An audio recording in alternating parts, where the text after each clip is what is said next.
धन्यवाद, आज पहला नंबर आया।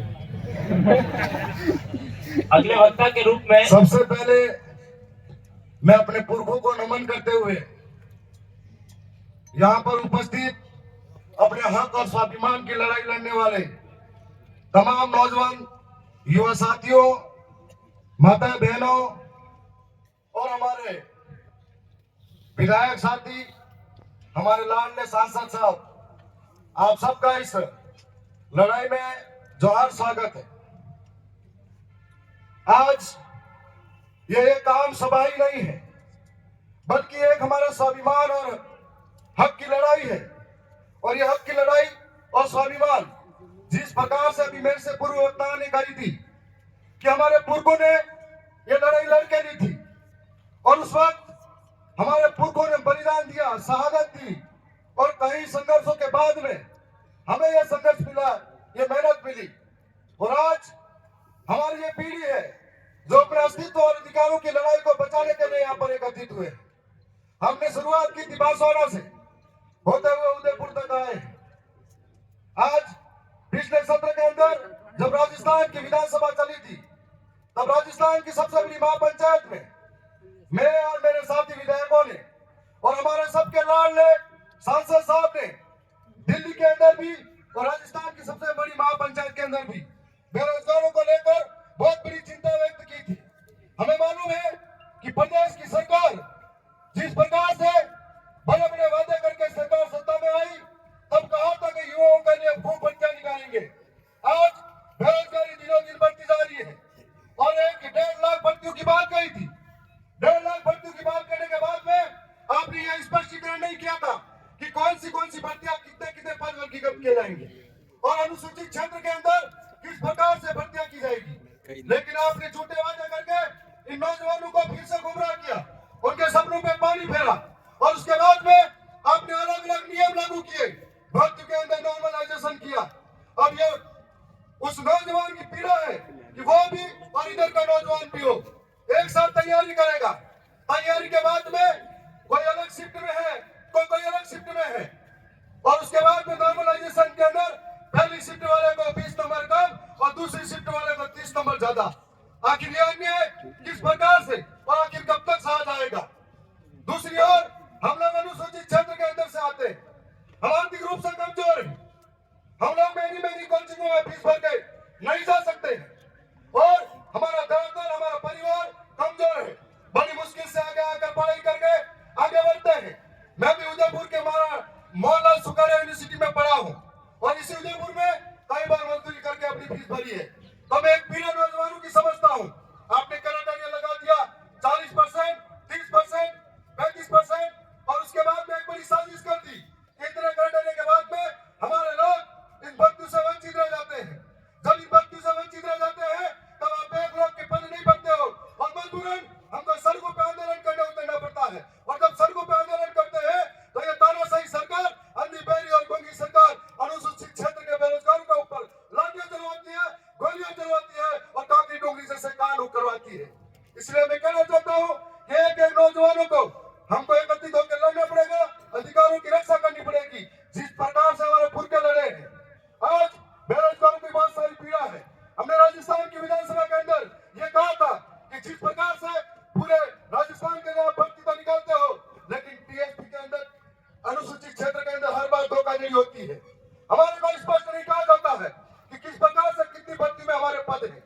और इस धोखे के साथ में हमने कहा था कि हमारे लिए अलग कैडर बनाया जाए, अनुसूचित क्षेत्र की अलग भर्तियां की जाए ताकि हम लोग सुरक्षित हो सके और हमारे हक पे हम लोग हमारा हक अधिकार ले सके। मैं राजस्थान की सरकार के भीतर और भी कई सारी बातें रखी थी, हमारे साथियों ने भी रखी थी और हमें गर्व है कि मैं मेरी विधानसभा के कार्यकर्ता वहां की जनता का धन्यवाद करूंगा कि आदिवासी सर्टिफिकेट से विधानसभा के अंदर गया। मैं एक बात और भी कहना चाहूंगा, मैं धन्यवाद की विधानसभा ने मुझे जिताकर भेजा, उसी प्रकार से लोकसभा के अंदर उदयपुर से हमारे पड़ोसी थे मन्नालाल जी रावत को भेजा था और वो भी आदिवासी सर्टिफिकेट से वहां गए थे। फर्क इतना है कि मैं वहां जाकर शिक्षा के लिए बोला, वो पाखंड के लिए बोला। मैं वहां जाकर जल जंगल जमीन बचाने के लिए बोला और धर्म की लड़ाई लड़ने के लिए बोला। फर्क इतना है कि हमने अधिकार की बात करी, वो हमारे समुदाय को लट करी। फर्क सिर्फ इतना है, वो उसने धर्म की लड़ाई लड़ी, हमने नौजवानों के पीड़ा को आगे ले जाने का काम किया और आज इस लड़ाई को आगे ले जाने का हम काम कर रहे हैं।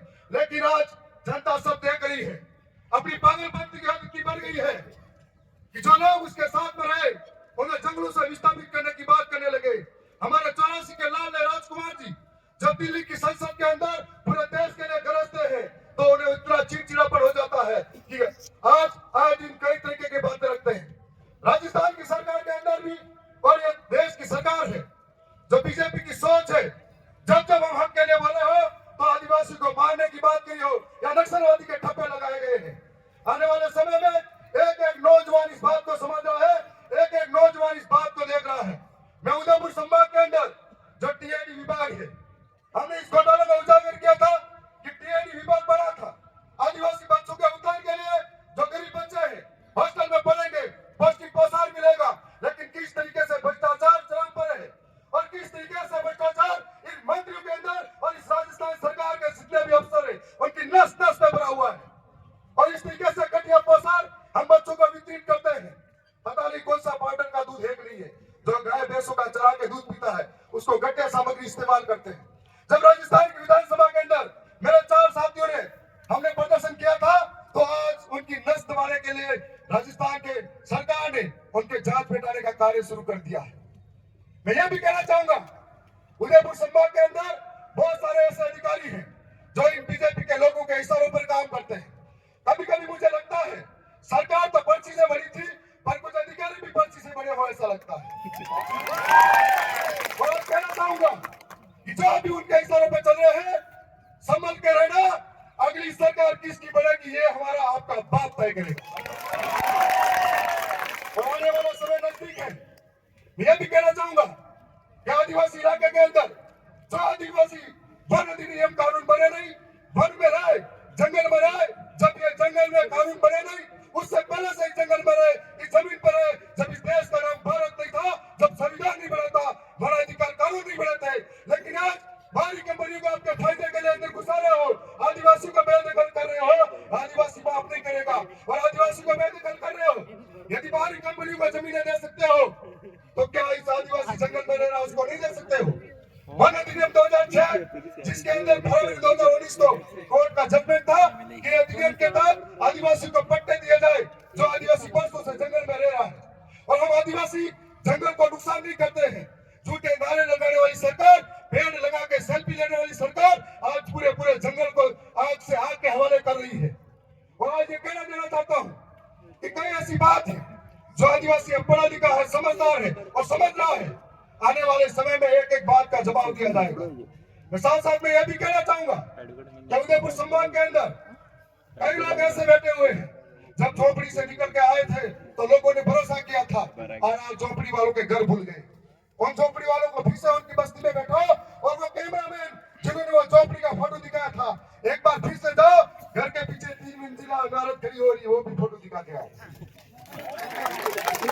और उदयपुर के अंदर कहाँ का होटल चल रही है वो आदिवासियों के पैसों से चल रही है, हमें सब मालूम है क्योंकि हमें जनता ने इस काम के लिए भेजा है कि आगे आकर ऐसे जो भ्रष्टाचारी है उनकी नाक पर दम करना है।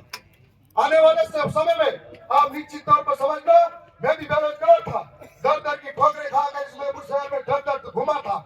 मैं एक पीढ़ा को समझता हूँ। मैं थावर चंडा में आपसे वादा कर रहा हूँ कि अगली बार फिर से राजस्थान की सरकार चलेगी तब राजस्थान की सरकार में इस पर की पंची सरकार का आप नाक में दम कर दूंगा, इतना आपको वादा दिला सकता हूं। आपकी हर एक बात को राजस्थान की सरकार के सामने ले जाऊंगा, चाहे वो सरकार आंधी हो, बेरी हो या गुंगी हो, उनके सामने आपकी पीड़ाओं को लेके जाऊंगा कि किस प्रकार से 4 साल तक भर्तियों के लिए इंतजार करवाते हैं, छात्रवृत्ति के नाम पर हमारे साथ धोखा हो रहा है और सरकारी योजनाओं की स्कूटियां चूल खा रही है। ये सारी चीजें हमारी आंखों के सामने है। आज फिर से लड़ाई है, जो लड़ाई एक बहुत बड़ा जन आंदोलन है। ये जन आंदोलन उदयपुर के अंदर हो रहा है, लेकिन आंधी बहरी की सरकार को देखना चाहिए, सुनना चाहिए इनकी पीड़ा को। यदि नहीं समय रहते नहीं सुना तो ये जो नौजवान है, ये युवा है, ये वायु की तरह है जो आपको पलट के रख देगा। मैं बड़ा बहुत सारे वक्ता यहाँ पर मौजूद है तो अपनी वाणी को ये विराम देता हूँ। बहुत बहुत धन्यवाद, आप सबका जोहार। जोहार।